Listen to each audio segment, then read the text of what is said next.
Well, I think we're going to go ahead and get going. So, welcome, guys. Good to see you.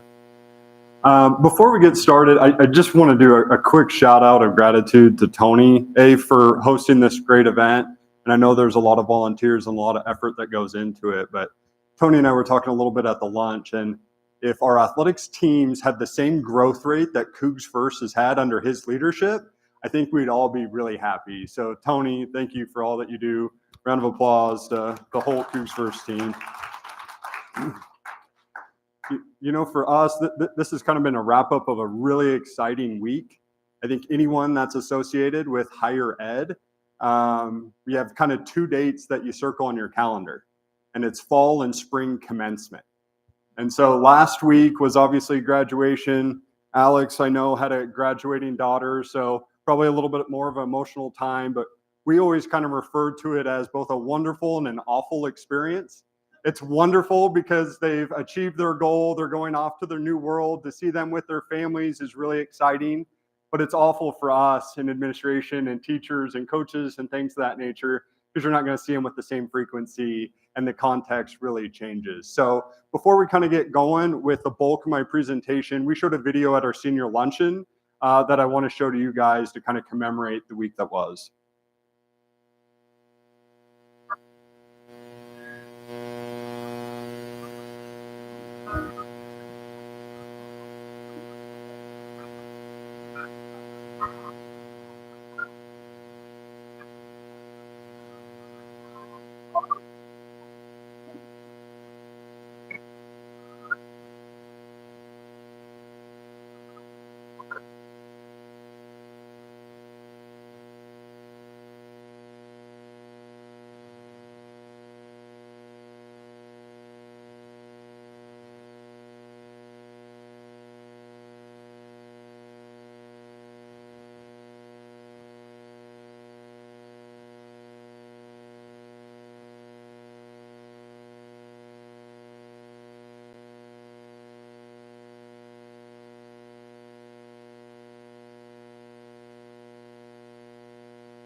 DR, good seeing you, man.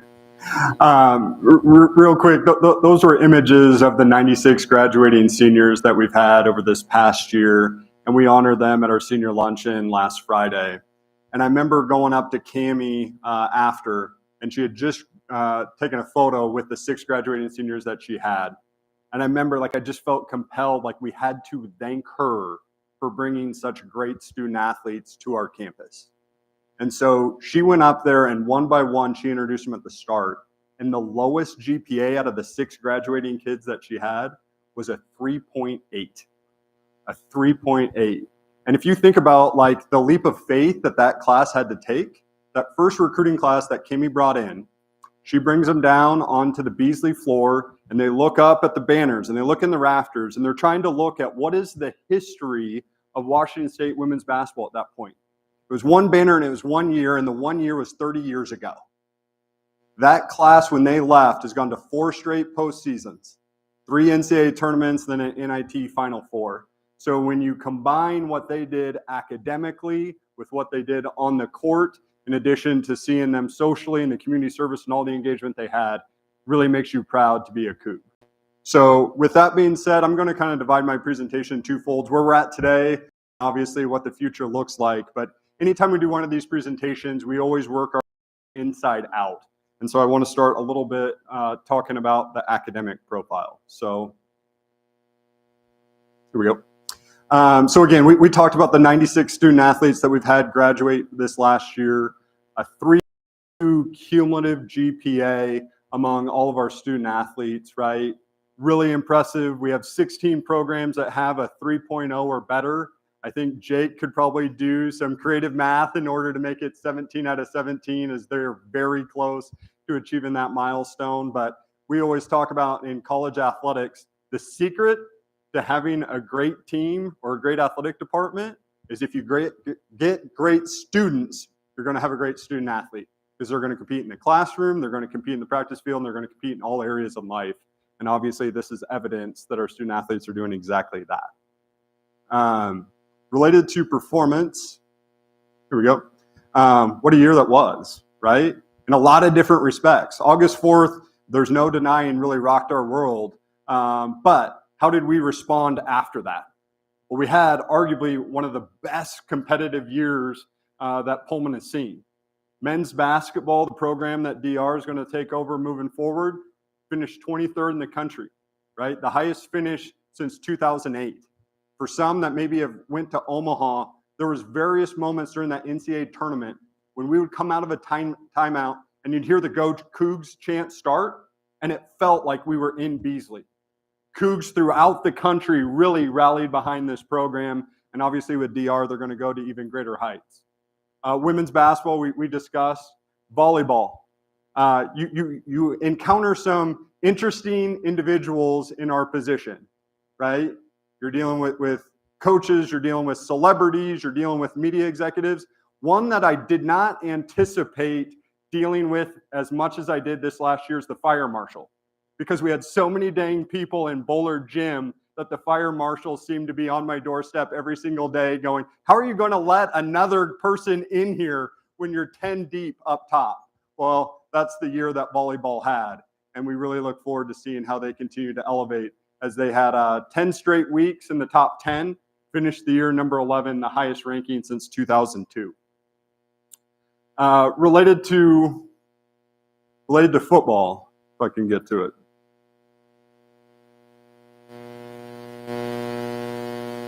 Working?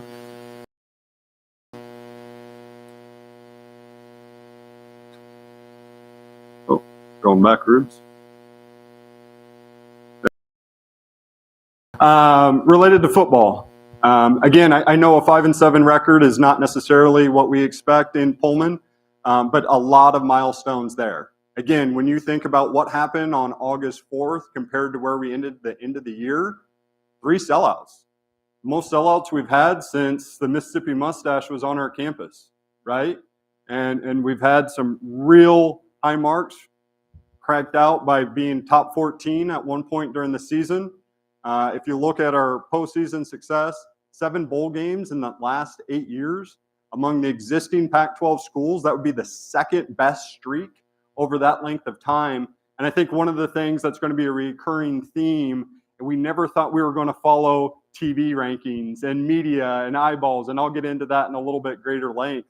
But our football program is the number one watched football team in the country in the Pac-12 at 10 o'clock Eastern time slot. So for someone that's from the Midwest, I remember waking up and you would kind of know how your Saturday was going to be planned during the fall. You'd have the big noon kickoff at 10, right? And that's kind of a Big Ten type branded activity. 3:30 became CBS. That was the primetime game for the SEC. 7 o'clock was the national game. But there's only so many teams that can fill that late o'clock slot, right?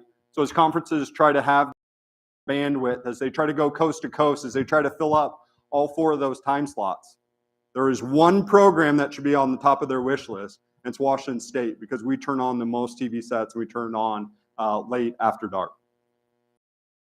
Go again, related to how Cougs respond, right? There was a lot of questions.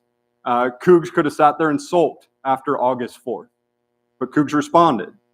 It's in our DNA. We all kind of have a chip on our shoulder, and we're looking to rally behind something bigger than ourselves. And so if you look at ticket sales, starting with men's basketball, in the past 5 years, men's basketball ticket sales is up 2.5x. 2.5x over 5 years. If you look at anyone else in the country, they would dream about that level of acceleration and growth.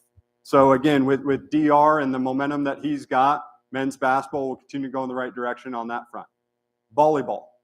Volleyball doubled their best year in volleyball ticket revenue, and that was the year before. They had a great year in 22, 2023 doubled their previous record. Related to women's basketball, they set their record before they tipped off their first game. So before they sold a single game ticket, women's basketball had hit their high water mark in their history. Football's a little bit tough to compare a 6-game season versus 7-game season, but if you look at per game revenue, again, another all-time record. So related to how Cougs respond, we respond in force, we respond in positivity, and we rally behind our teams. So really grateful for everyone in here for contributing to that. As you look, additionally, as you go further external, right? There was a mantra, I remember when I first got here, that Cougs don't give. And there was a stat that was done by a publication called Athletic Director U. And they asked either sitting ADs or those within athletic administration, how would they rank each Pac-12 job in about 10 categories? And I remember looking at that first year, and Washington State, in terms of perceived donor support, was ranked 12th out of 12. And I remember being so irritated by it, and I think a lot of people in this room would be irritated by that moniker. Well, the truth of the matter is Cougs give, and they give in a big way. 2019, we were 15.1 million. Since then, we've had 4 straight years of 27 million plus, and this last year we hit 62 million, number one among Pac-12 public institutions. Number one among Pac-12 public institutions. In fact, if you look at the average numbers over the past 4 years, we would rank among the top 3 to 4 Pac-12 public institutions, ahead of Oregon, ahead of UCLA, ahead of the Arizona schools, Utah, etc. Cougs give if they're given a vision and they feel compelled by making an impact. And this is obviously evidence of that. That same survey, the next category that they had was related to facilities rank. We weren't much higher than 12. We were 11 in there. But if you kind of look at what our landscape is on campus right now, Jamie obviously resides in Pullman for a lot of the year. A lot of activity, right? Ton of activity. In fact, the Taylor Sports Complex, everyone knows the 25-year history with that. That exterior shell is going on right now. In fact, 3 out of the 4 walls on there are pretty near completion. The only wall we have not started on is the north wall because baseball hit so many foul balls. They wanted to preserve the life of that particular side a little bit more. But when you come for the first game next year, this building will either be open or certainly be very near. And so we're going to announce a ribbon cutting ceremony sometime in September, as a lot of contributions, a lot of blood, sweat, and tears went into that project, but getting really close to it. In the Champion Center, I toured this on Tuesday. All the offices are framed out in there. Imagine 20-foot ceilings with wall-to-wall glass on them. Big public, social, and academic study spaces, and then the ability to do small-scale tutoring sessions, group tutoring sessions, or meeting with your academic advisor. This will come online right around the holidays. So when you look at where the athletics facility footprint is today, compare the CFC and what we have with Giesa Field. Compare Bowler Gym and the new court we just put in with volleyball, the lower soccer field, Bailey Brayton and the new BTO clubhouse. And these 2 projects, pound for pound, I'd put us up against anybody on the West Coast.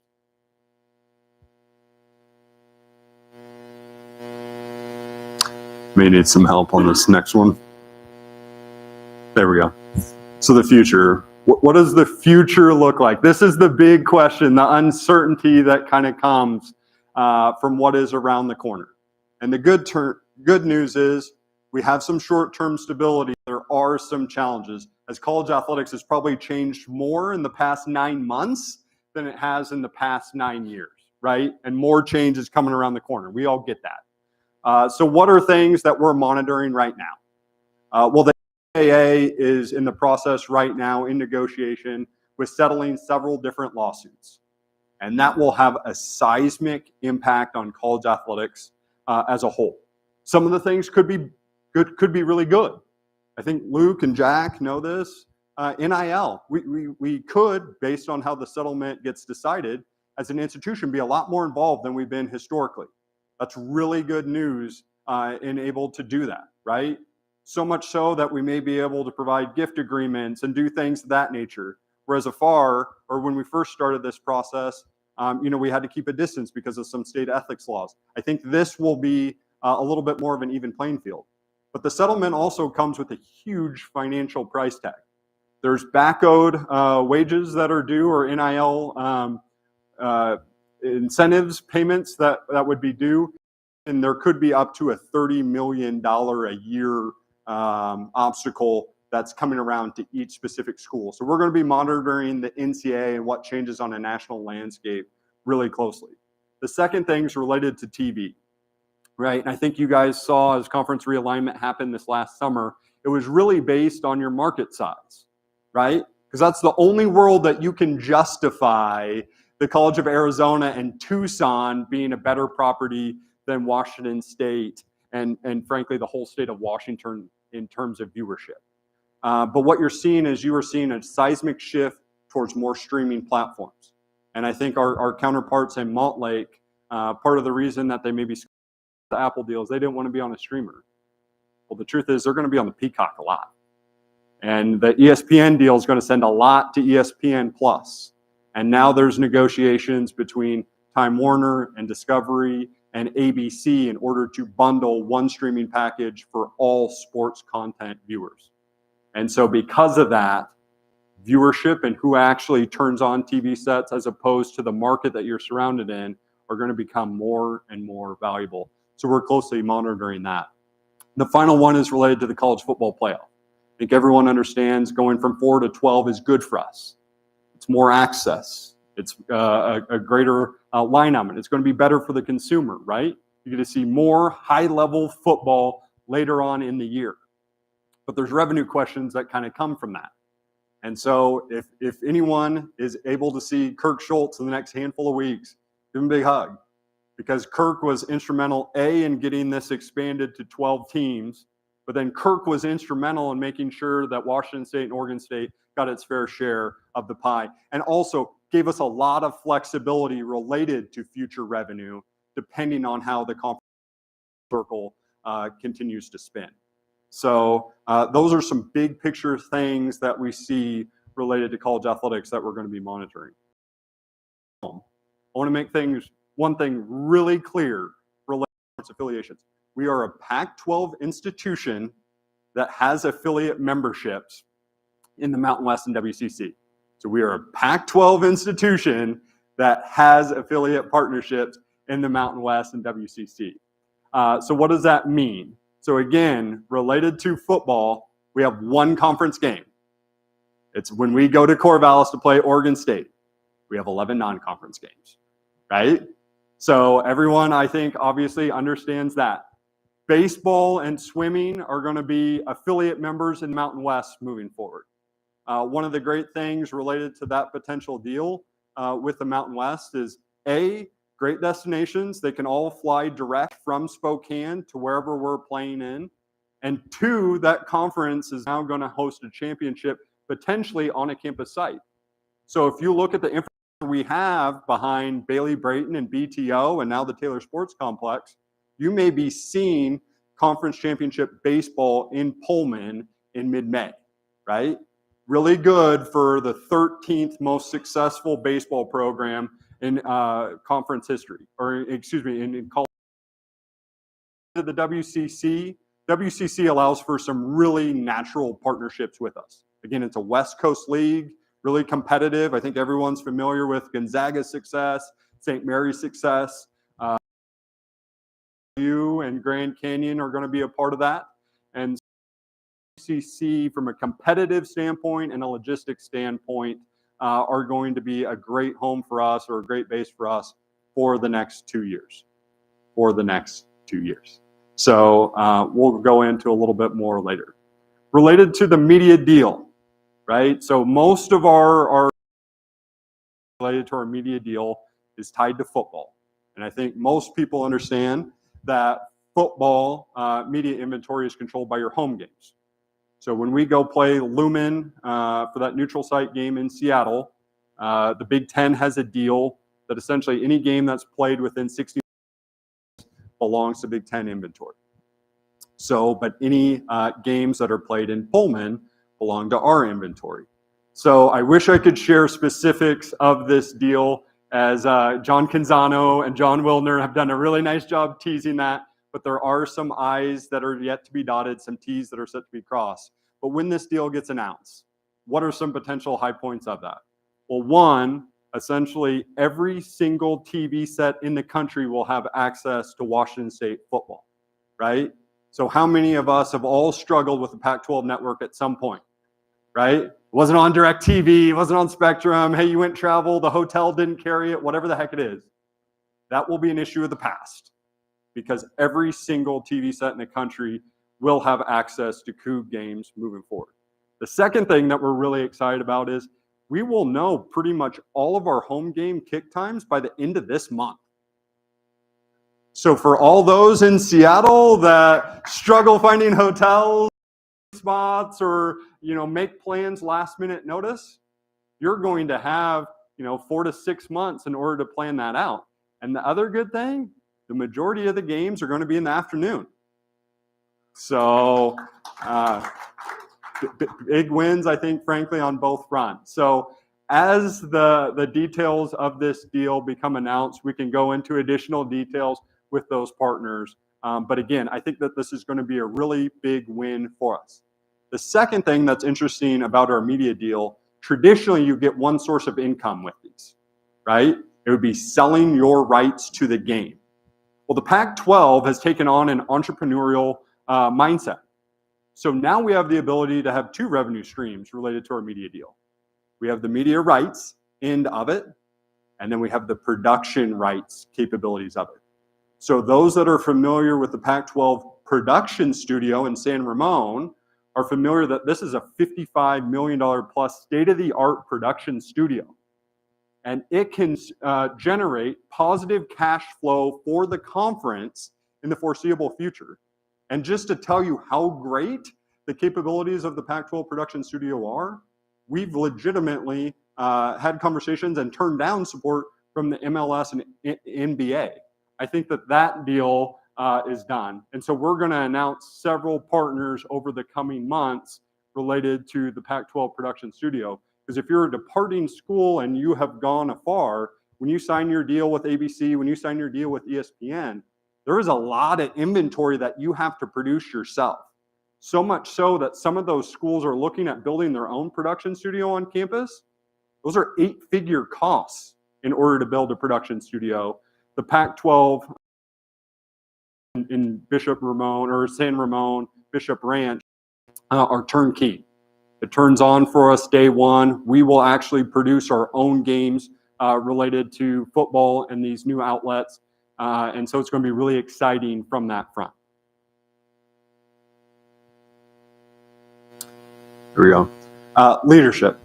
I think one of the things that we figured out about the future is that we are a leadership-centric and a coach-centric industry. And so we have all been around schools, we have all been around programs that are called sleeping giants, right? We've all heard that moniker. And if you're affiliated with that program, man, is there a bigger slap in the face than being called the sleeping giant? Also means underperforming, right? Washington State does not get that moniker because we have great leadership in place, right? And I think it starts with Kirk, but if you look at a little bit more fine-grained approach, Ann McCoy has been the interim AD for, I think, 6 weeks. What has Ann done in 6 weeks? Well, she hired one of the top basketball minds in men's basketball, right? She secured a conference affiliation with us for baseball and swimming. She's on the precipice of announcing this media rights deal. If she can accomplish that in 6 weeks, imagine what she can do with a longer runway. So Ann has done a really nice job handling things on a day-to-day basis during her tenure. Related to Coach Riley, I hate to embarrass him, but again, you're talking about one of the top offensive minds in the country, someone that truly wanted to be at Washington State. Coach, how long were you in Spokane? How long you lived in Spokane? 17 years. And we're moving, 70 miles, 70 minutes, something along those lines? And a coach that obviously had great success against the Cougs. It is a really fun system. I know he's brought a really highly acclaimed coaching staff with him, but we're excited about our leadership for our men's program. And then Cammie, I mean, what more can you say about Cammie? But Ann was able to extend Cammie to lead her in the future. Again, a national coach of the year, someone who's coached USA basketball, taken us to 4 straight postseasons. When we have leadership like this on our campus, man, I can tell you the future is right for us. So the final piece that I have before I'll turn over to Q&A is we always get the question of, Mitch, how can we help? How do we get more involved? What are the avenues that are open to us? So I think there's 3 things that we really want to touch on, but in particular, I think it was formative that while we're in Bellevue, we are bringing the Apple Cup back to Lumen Field for a neutral site game, and we'll get into specifics on that, but ticket sales will launch on Monday, and so here's a tease to what that game potentially means.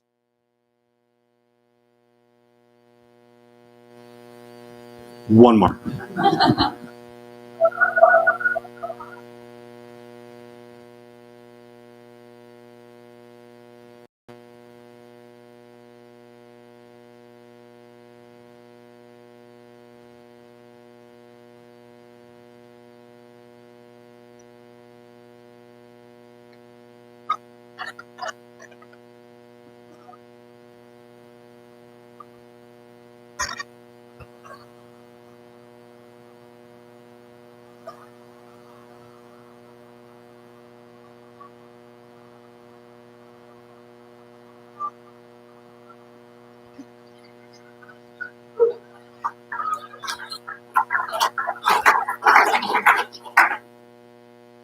So real quick, for some of you that know Chuck Arnold, the president of the Seahawks, when you guys see him next, give him a huge hug for us. Chuck was instrumental in really negotiating for us in an extremely school-centric and school-friendly deal for us. And so it's a true 50-50 partnership with us. I just toured Lumen yesterday, meeting with them and UW, but ticket sales will launch on Monday. Again, it is a 50-50 partnership, so much so that that game should generate $1 million for each school. So that is a huge revenue generator for us as an athletic department, so much so that we're trying to explore what are some other neutral site options that we can do, make it convenient for the Cougs. But I want to thank Tony again. I think we met shortly after this game was announced. A lot of the footage in there is CougsFirst businesses. I know that Tony's got several things planned around this game, but if you're looking for ways that you can get involved, hey, it's easy. We'll take anyone at any level. If you can buy tickets to Pullman, we'd love to have you in Pullman, but if you can't get there, buy tickets to Lumen, support us when we're here. I know Luke and several others from the Cougar Collective, I think, are in the room, but NIL is real, and NIL is going to be something that is paramount to keep us competitive year in and year out.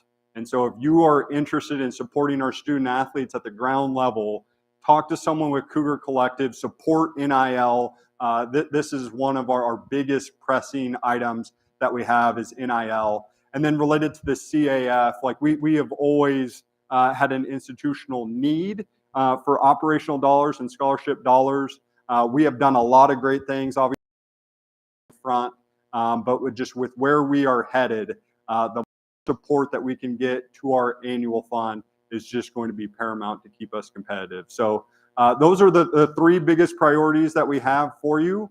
But in the interim, if there's any questions I can answer, I'm happy to do so. But again, thank you for joining us today.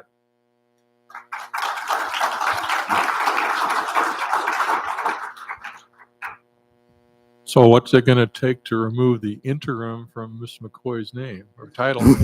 Yeah. So those conversations obviously are ongoing. The two things that I would say is when you have a president that has the reputation and the skill set of Kirk, you are going to have a lot of suitors that come after this position.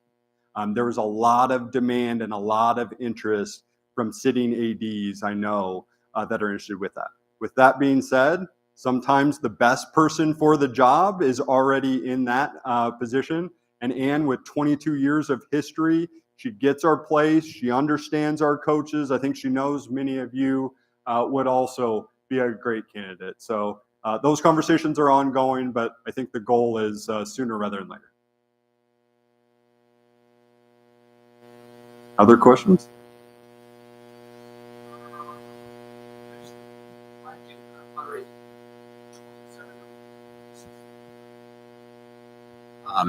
What drove that massive increase, and will that maintain in the coming year? Yeah, so one of the things that when we first got here that we really wanted to emphasize was principal gift, which essentially means $1 million plus gifts. I think if you look at a lot of the really successful development offices throughout the country, sometimes their model can be funded by 90% of the giving coming from 10% of the population. So I think when I first got here, seven-figure donors, and I think right now we're closer to 20. And so a lot of that is driven by principal gifts. I think it is. In full transparency, a lot of that is obviously facility-centric. And I think that we are in a really good spot facility-wise. And so we're still having conversations on how we evaluate what we're going to do moving forward. But from a facility perspective, I think that we're probably going to take a pause, more focus on the annual fund, see how some of this changes with the NCAA happens. But again, those conversations are ongoing. There's several 7- and 8-figure gifts that are out there that have been verbal to us. It's just related to what is the priority, what is the vision. And so we'll have those ongoing. So I do think it is sustainable, but it may look different in how it's achieved.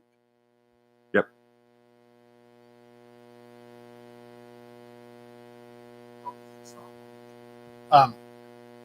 So you talked a lot about the changing nature of college athletics in general.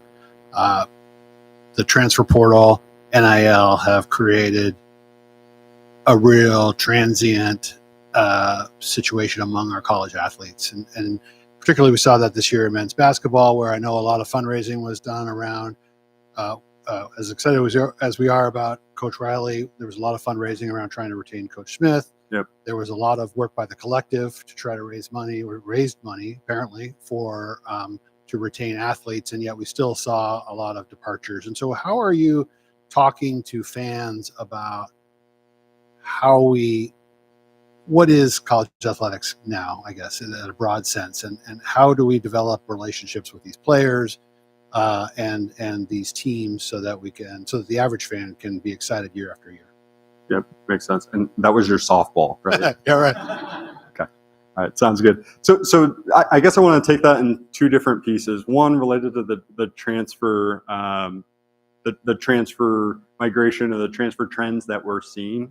I think that we are of the belief, and David can chime in later on that, the freedom of the student athlete is a good thing, right? I think there's probably a lot of parents that are in this group. Some of the parents may have had their son or daughter study abroad, right? And we celebrate that, right? It's an expansion of experience. It's an enrichment of that. For a lot of years, student athletes have not been able to enjoy that level of freedom. And I think if you start to look at the transfer portal almost as an extension of study abroad. Hey, I want a new experience. Maybe it's a grad transfer. Hey, maybe I did 2 years on the West Coast, but I want to see what life's like in the South, or I want to see what life's like at a different level, or whatever the heck it is. Like, it's a good thing to be able to have that level of freedom and that level of choices. Now, it puts more pressure on your coaches, which I think is twofold, right? If you're already player-centric, you're going to have an advantage, right? The second thing related to the transfer portal related to coaches, it also means that they're constantly recruiting, they're constantly adapting, they're constantly probably selling. But if you look at the recruiting class that we had last year, it was a D2 All-American, right? It was a kid from Idaho, Big Sky Conference, that, you know, probably took a step up, certainly took a step up in a lot of different respects. The kid that we got that didn't transfer, but our starting point guard who became a freshman All-American, his only Power 5 offer was from Washington State. So if you kind of look at the transfer portal rankings and things of that nature, I could see how the common fan would sit there and go, I don't know if this is for me. But if you look at the stories that are beyond, the freedom that that's given to our student athletes and the trust that you put in your coaching staff, I think that we got a really bright future ahead of us.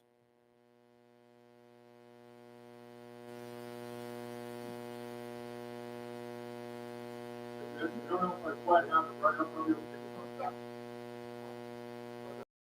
Once the legislature needs to want to do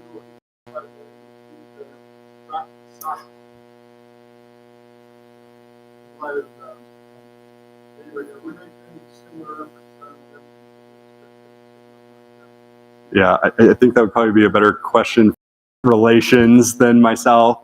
But we have had strategy. We have had conversations both with Olympia and on a larger scale, and I know that those are ongoing. I think that was not to make excuses or offenses for UW. I know that was a little bit tied related to the World Cup and being a staging site for it. I don't know if that probably gets issued without that tie-in. But with that being said, there are discussions ongoing related to that.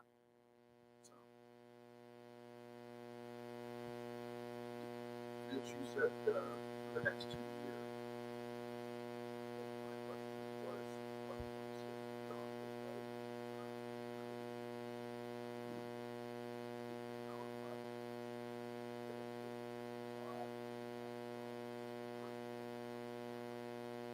Yeah. So I think that that's a little bit twofold. So the question is related essentially what happens in 2026, and then how do you keep the Power 5 designation alive? And I think that that's twofold. The good thing is, Doug, I think that we have some time. I think we truly have probably about 12 months in order to decide that. And I know 12 months in relation may not seem like a lot of time, but considering the scrambling that we were doing August 4th to today, 12 months seems like an eternity. But I would tell you that college athletics obviously has changed a lot. We're obviously following what's happening in South Carolina and Tallahassee related to their conferences and their litigation that they have going on. But I would also tell you, we've had a lot of like Pac-12 strategy sessions, and there is a vacancy for a premier West Coast conference, right? Like, you have some great programs that are out here. Everyone's familiar with the Boise State story. I think everyone's familiar with what San Diego State's done in multiple sports and Fresno State and onward. Like, there is a vacancy in that particular space. So what that necessarily looks like, I think time will tell. I would assume we'll start to get some movement sometime between September and holiday season related to what happens in other parts of the country and things of that nature. But we literally had a Pac-12 strategy call last week, and we were talking about like, hey, what is our brand related to our conference? Because we're probably not going to call ourselves the Conference of Champions anymore. Like, that was just a different era. It was a different configuration. But again, how do we plant our flag of we are the premier West Coast conference? And then to your point, how do we align ourselves with other brands that have similar aspirations and frankly have similar talent and infrastructure to actually accomplish that? So I know that I'm not answering your question, but when you ask me in a year from now, I bet I got more clarity. So, sound good? All right. Thank you, guys. I'll come to you later. Thank you, everybody. We're going to transition here to our next live session, a panel with CougsFan.com. So stick around. We're just going to transition here for a few minutes, and then we'll go ahead and get started.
it's going to be a really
Is it possible to get them to slide their chairs?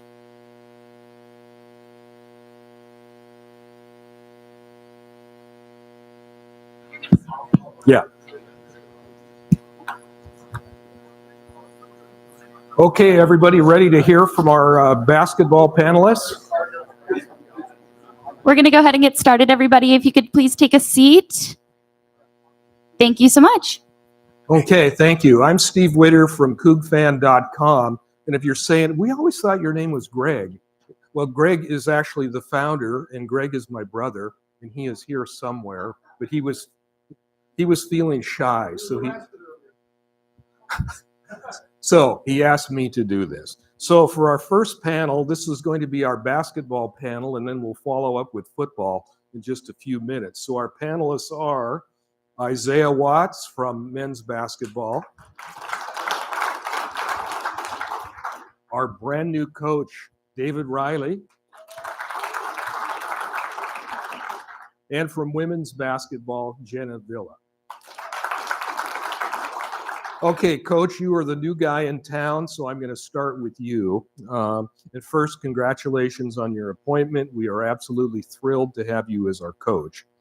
I think at this point, most of us are probably familiar with Coach Riley's resume, so I'm not going to recite that other than to remind everybody that he is coming off of 2 consecutive Big Sky championships at Eastern Washington.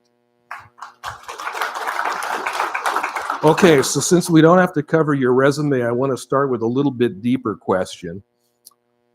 Everywhere in sports, we hear coaches talk about culture. And culture varies from place to place based on what that coach and what that institution values. So my question for you is, when you're out on the recruiting trail, what is your pitch to players? What do you tell them about the culture of Washington State and the foundational principles of our program? What do you value? I think the big thing that we're really pushing is the family environment. Like we want to find guys that have high goals. I want to make sure that I can help them achieve those goals, obviously in the basketball. But then it's just making sure that they can love and be loved by people and kind of be a part of something bigger than themselves. Like that's something that we look for. And everyone says family, like everyone when they break the huddle, like it's like a generic term. But I think just allowing people to be the best version of themselves, I try to kind of take a back seat to let the guys run a players program. So that's kind of my help you achieve your goals. We're gonna let you be yourself, and as long as you got good kids and good people around you, it all seems to work out. Everybody says that they're a family, but have you found, even in your short time, that once you get them to campus, they say this place really is special? Absolutely. I mean, that's what I love about Pullman and the school is the values of it, being in a college town, being in a place where there's no distractions. You're there to get your education, to get better at basketball, and obviously to make friends and build relationships. But I think there's no other motives coming to Pullman than that. And I've kind of dealt with that at Eastern, obviously, similar profile, just as a little smaller scale. And so I just think that atmosphere is conducive to building that. Okay. An X's and O's question. We know a little bit about your offense, but tell us more about your offensive and defensive philosophies. Yeah. Offensively, it's both sides of the ball. It's really concept based. We're not going to be running a bunch of sets. We're going to play fast and allow guys to make reads. It's like I said earlier, it's a players program off the court. On the court, it is as well. Like we're going to take really good shots. We were top 10 in the country in field goal percentage last year. We're going to move the ball. We were top 10 in the country in assists last year. And we're going to make mistakes. Like we're top 100 in the country in turnovers too. Like we're going to throw the ball around there a little bit, and it's going to be a fun style, and it's been successful as well. Okay. That's the offensive side. Mm-hmm. On defense, we're going to play tough. We're going to protect the paint. I think that's kind of our big MO is we want to win the game from two. We're going to shoot a lot of threes. We're going to play fast on the offensive end, but it's going to be tough to beat us if you're not scoring from two. I actually have about an hour's worth of questions for you, and I can't do. So this will be the last one for this go round here. We mentioned in the previous panel, talked about NIL. When you're recruiting players, how often does that come up as topic A, that's what they're looking for is a paycheck? I think it's part of the discussion, especially with some of the transfers that come in or guys that have produced at the Division I level. But it's like everything. Like it's all about relationships. That's going to be the biggest piece. If you have a plan for someone and they can kind of see the vision, I think that's going to be the number one deciding factor on kids that are, there's always a bigger fish. Like the highest NIL school is still going to get poached by the NBA. At Eastern, we weren't even in the same ballpark as where we were at Washington State. And so now that I'm here, and you can kind of see all the bigger fish that have maybe more money than you or whatever. But the big thing is if you have a plan for people and you are showing that you're going to take care of them, that's going to trump any dollar sign or most of the dollar signs, as long as you got the right people. Okay, let's move on to Isaiah here. So a quick little bio on Isaiah. Sophomore guard from West Seattle High School and then South Kent in Connecticut. As a freshman this past year, you played in 31 games, shot 44% from the floor, and you had a career high 18 against USC. And I think most of us who followed the team this last season would say your legend began the night of the USC game. But I would say it has actually expanded since the season ended because after the coaching change was announced, you were the first guy out front who said, "I'm not leaving." And you didn't even know who the coach was going to be. And you were absolutely resolute, "I'm not leaving." Why were you so strong on that? For me, I think the biggest thing was just the community aspect of it. I can't leave the Pullman community. You guys are you guys have shown me the most love I've ever felt in my life. So other than obviously my parents and stuff like that, but it's a no-brainer for me that the community was going to be behind me. So yeah, couldn't leave, man. Okay, then you were the first person out front again when Coach Riley was hired, and you were practically jumping up and down. What we didn't know then was that you actually had a prior connection. Tell us about that. Yeah. So out of high school, I didn't have any offers. And Eastern Washington was my only offer out of high school, and Coach Riley believed in me. He was the first person to believe in me, and I always tell him and I always thank him for that. And yeah, we already had a relationship built there. Decided to go to prep school, obviously, but I'm just happy that it came full circle. Okay, and then your final question for this round is, even though you'll only be a sophomore this coming season, you'll be one of the team leaders. So how will you approach your leadership role? For me, I think just the biggest thing is, not doing too much. I don't have to yell at guys. I don't have to get on guys, because that should just be our culture. He's bringing a great group of staff over there to enforce that culture. And, hopefully we get to the point where, I don't really have to do too much as a leader. Just be an on-court, just be a good, just do what I need to do. So yeah. Okay, very good. Okay, Jenna, we're saving the best for last year. Okay, Jenna Villa, sophomore guard from Arlington High School, Arlington, Washington.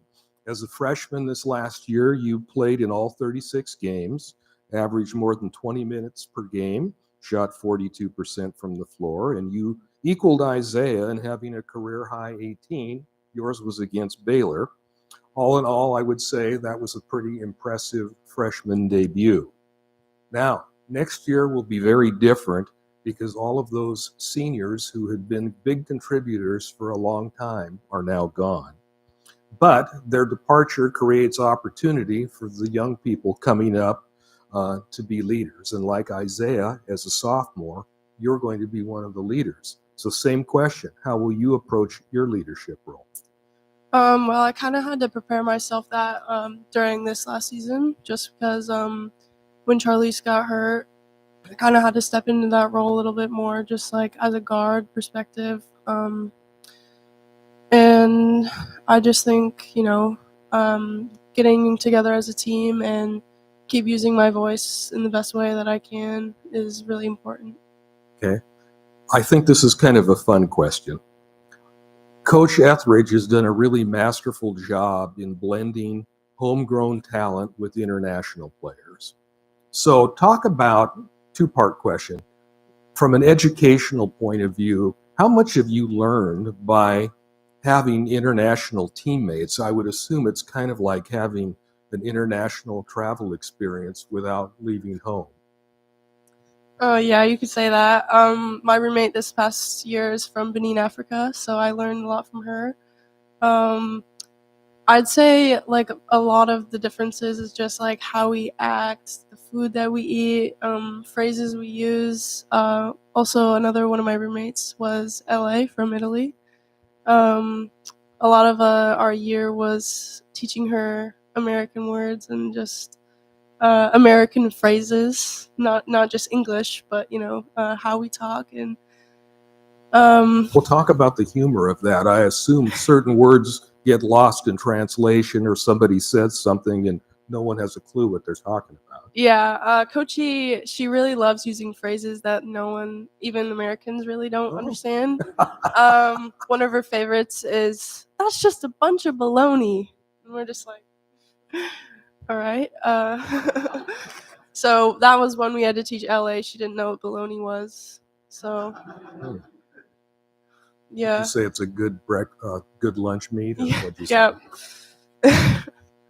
Yeah, it's just little things like that we have to teach them. Okay, now as one of the emerging leaders, you're going to have a large influx of players again. How does the team bond and develop chemistry when you have brand new people you don't know? Well, one of the main things is just when they come on their visit the first time, we really try to show them what we're all about. And we usually go over to the coaches' houses, and we usually sing some karaoke and play some ping pong and just have some fun together. And then, when we get here, we just try to show them how we are on the court more and how we're a family on the court. Okay, very good. Okay, Coach, back to you. We're looking at a new league schedule this year. How will you approach non-league games this year? What do you hope to achieve without having to name names? But what do you want to do? Yeah, we want to try to get a bunch of as many kind of high major teams as possible. We want to play a national schedule, and the WCC has been a 4-bid league at times, and so we just want to put ourselves in the best position to have a strength of schedule that'll allow us to hopefully get an at-large. What are the fiscal challenges of putting together a non-league slate, about giving guarantees and buying home games, and who you are willing to travel to? I'll be the home games haven't been as hard to find. I think finding some lower guarantee games, like those games haven't been that hard. But the hard ones is trying to get good teams to come to Pullman. It doesn't seem like a lot of the Pac-12s want to, or the former Pac-12s want to come there right now. And we're just trying to see what we can do. We'll play anyone if we can get a home and home. We'll play anyone. We want to get the best possible schedule. Okay, you've been asked a number of times already about who the major coaching influences have been in your life, and you didn't always answer with basketball coaches. And in fact, you usually led off with your uncle and your grandfather, who were both very successful college and professional football coaches. So, and you also have a brother who's an analyst, a defensive analyst for the Baltimore Ravens. So my question for you is, how come you're at Friel Court and not at Gisa Field? I think my dad's true love was basketball, and so he played football and basketball in college, and he's a smart one. He's a doctor at Stanford, and so he was always in the driveway shooting with me, and we weren't playing too much football. So I don't know. Maybe I'm soft, or maybe my dad just that was his true love. I don't know. Well, were you a football player when you were young? No. Okay. No, I did about one summer until the pads came out. No, I'm good. Because you look like you could have been a wide receiver, perfect in the Mike Price mold. I was a little slow for that. Yeah, okay. All right, let's go back to Isaiah. You just heard the coach talk about his philosophies, and I assume as a shooter, you're pretty excited about this offense. Yeah, I actually can't wait. As soon as he got the job, I knew what came with it. The offense, it's very open. A lot of shots will be going up. I just can't wait to get out there and play. Okay. Your father and grandfather are both basketball legends in the Pacific Northwest, which when you were a kid must have been great because you had the two best coaches anyone could have. But did their success also create pressure and cause you to always be compared to them? No, I would say like it's not really any type of pressure with me. I feel like I'm built for it. And I feel like they did a good job of letting me know that, hey, like if this is what you want to do, like what is going to come with it. But do what you love. So they did a good job of preparing me for it. And that's why I say I'm built for it. That sounded crazy. Yeah, I feel like they built me for it. So yeah, it's no pressure at all. Okay. Jenna, women's basketball took a huge jump in visibility this year with Caitlin Clark, and even the women's ratings on TV were above the men's. Are there other players that you particularly like and admire who you think could take the game to yet a higher level? I mean, yeah, there's a lot of really great basketball players out there. A lot of the girls that have just been drafted into the WNBA, I think, have a big spotlight on them right now. Also, my own teammate, my former teammate, Charlize, she's taking this game really far, and I think, she really showed, like, even Pullman and a lot of other places, just this community love, and that she's here for, these little girls and little kids that want to play, But yeah, a lot of other girls have really taken the game far. Okay, I'm going to close with a question that'll be the same for all three of you. And that is, all of you enjoyed great success before you came to Washington State. All of you had other options. some very attractive options, but ultimately, why was Washington State University the most attractive option for you? So we'll start with Jenna and we'll work our way back.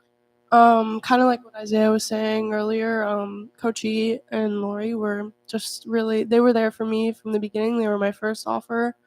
They've just stuck by my side the entire process. I've always believed in me.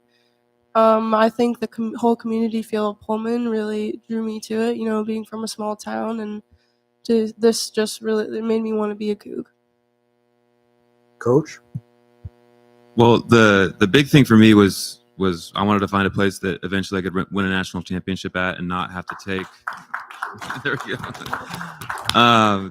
Not like a stepping stone situation, which was perfect. I mean, I two of my best friends in college ended up transferring to Washington State, and I heard from them nonstop about everything Washington State, how great of a place it is, and all these different things. And so I knew the passion for the place, but really it's just the idea of that this is like a place that you can compete on a national level.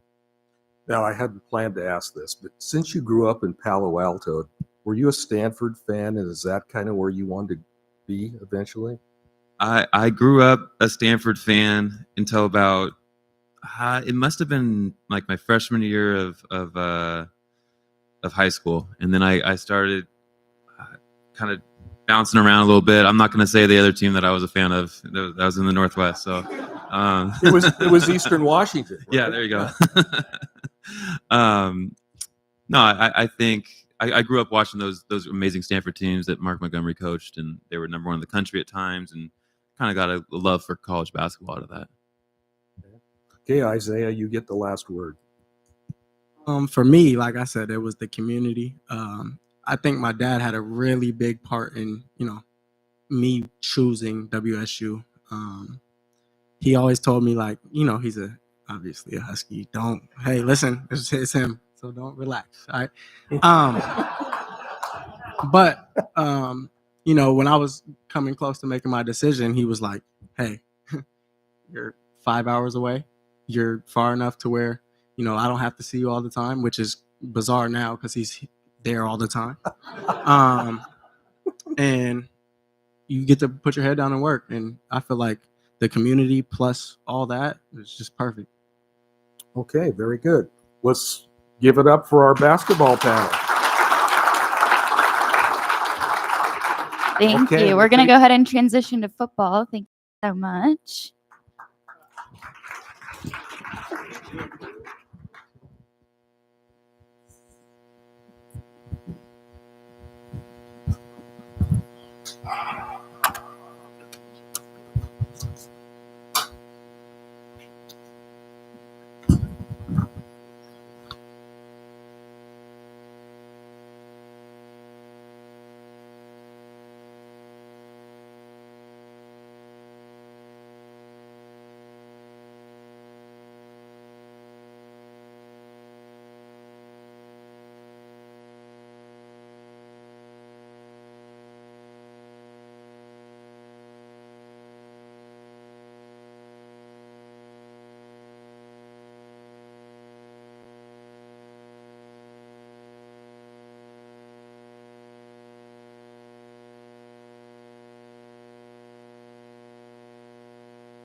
Let's get going here now with our football panel. We have two outstanding young men with us. On the far side, Devin Kalani, who is a redshirt junior from Lake Stevens, who anchors our offensive line at center.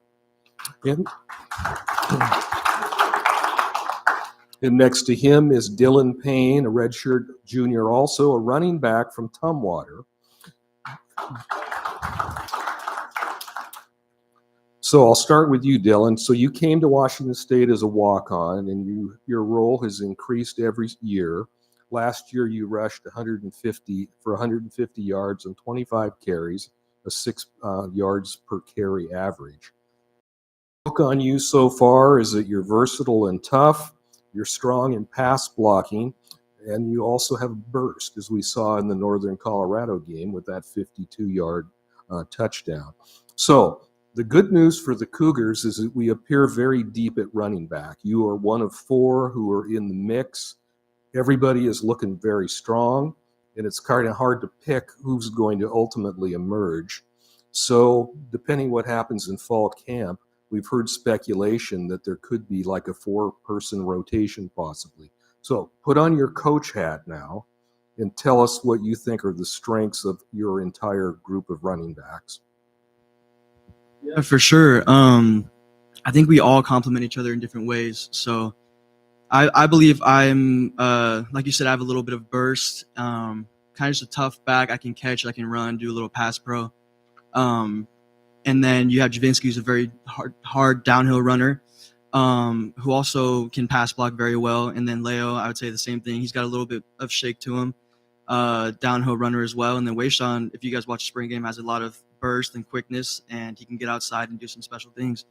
So I think we have a lot of different skill sets that complement each other. And like you said, it's kind of neck and neck right now. And so I think they're still trying to find somebody who's going to pull away. And that could happen during fall camp, or we could go into game 1 with kind of a rotational thing going kind of by committee. And so we'll see, I guess. So if there were a rotation, what situations do you think you would be best positioned for? All of them. No, I think I can do a lot of the third down back stuff that they need. Because a lot of teams like to bring blitz on us during third downs. I think I can also get that 1 yard if need be. I'll do whatever the coach needs me to do, and I think I'm going to do it to my best ability always. So, Okay. All right, let's go over to Devin now for a second. Offensive line last year had moments of brilliance, but also a little bit of inconsistency. Coming into spring ball, I think there was a lot of question about how the group would respond to having a new position coach. You have Coach Castor, who has come in, Jared Castor. So any worries we had coming into spring ball, I think were kind of alleviated by the end. What is the magic brought by Coach Castor? It's a great point. Coach Castor is my 5th position coach for offensive line since being in Pullman. And he's only the 2nd offensive lineman. I'm not sure about, no disrespect to Mason Miller or Mark Weber, but they were before my time. But Coach Castor played offensive line, so that plays a huge role in all 16, 18 of us buying into the fundamentals he's teaching and trusting that he's been there before. And he's done some really great things where he's coached before with the offensive lines and the run games they've had. So really just us buying into Coach Castor and what he's coaching. And yeah, that's what really has changed it. Okay. The offensive line has talent and depth. I'm going to put you on the spot on this one. If you were a defensive lineman, which Cougar would you least want to face? Current Cougar? Yeah. Yes. Or if you want to pick one, both, if it's yeah. more politically correct, pick someone from the currently, there's going to be 2 on our offensive line that I would never want to see. And I don't like playing defense. On offense, I just protect people. I don't have to tackle anyone. It's way better on the shoulders. But Rod Tilavea and Fatlili Fatmoy, 2 guys I would pick to walk down an alley with at night, and 2 guys I would not want to go against at practice. And Fatlili reminds me a lot of Abe Lucas.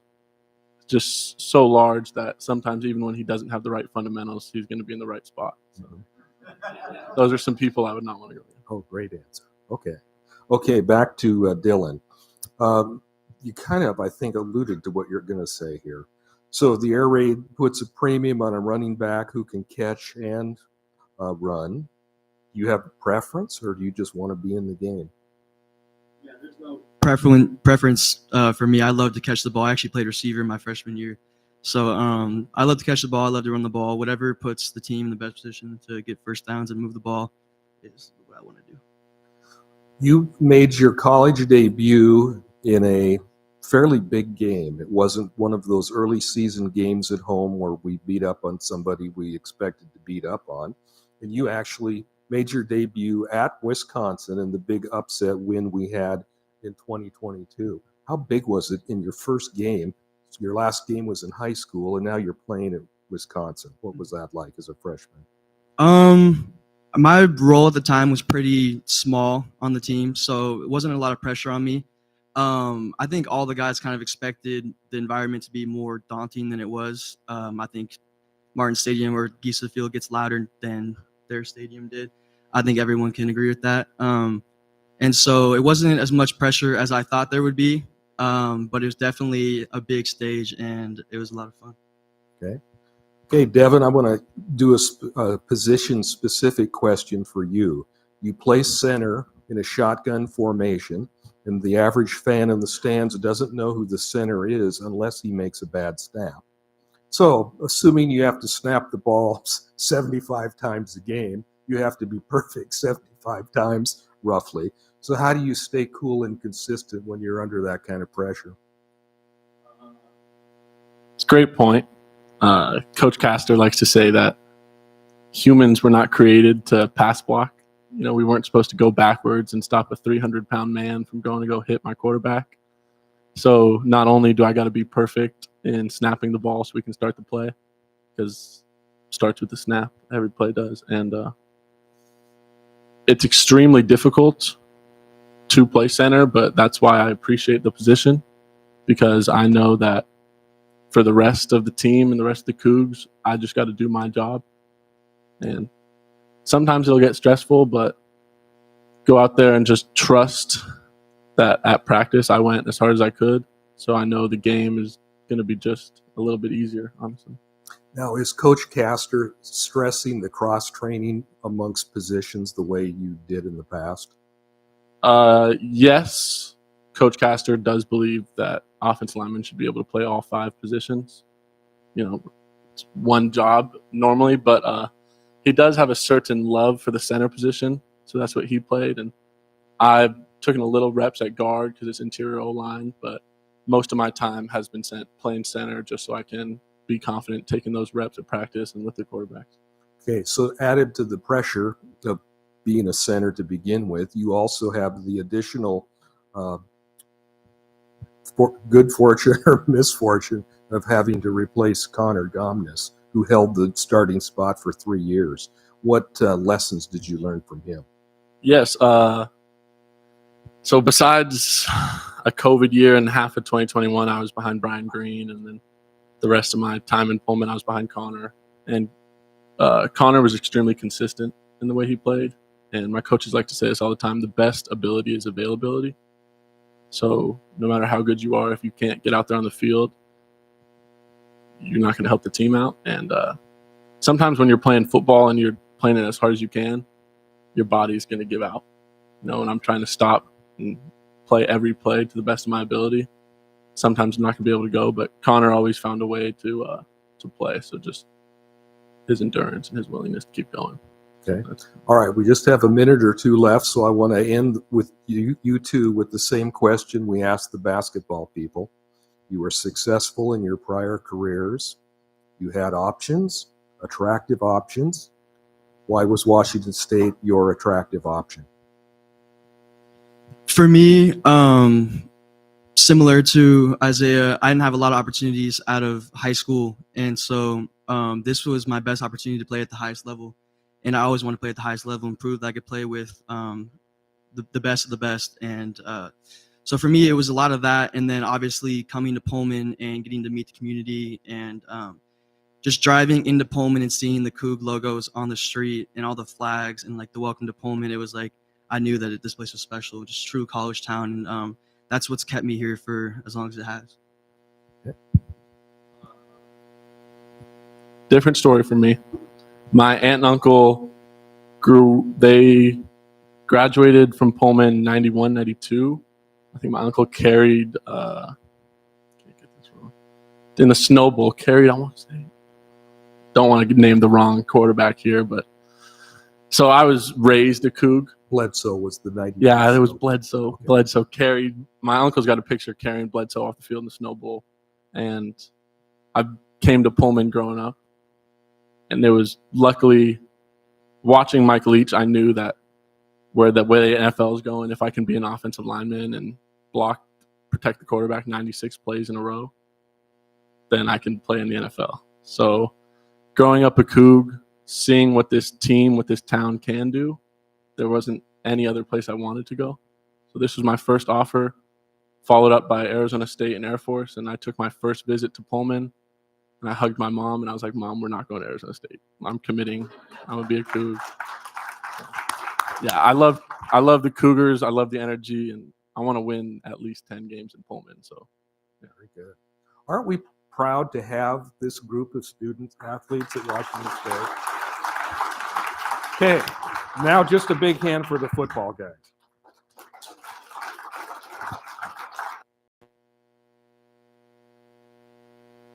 Thank you, everybody. We're going to go ahead and transition again and get started with our WSU keynote here in about 5 minutes. So stick around and we'll get started with Chancellor Paul Petrie here shortly.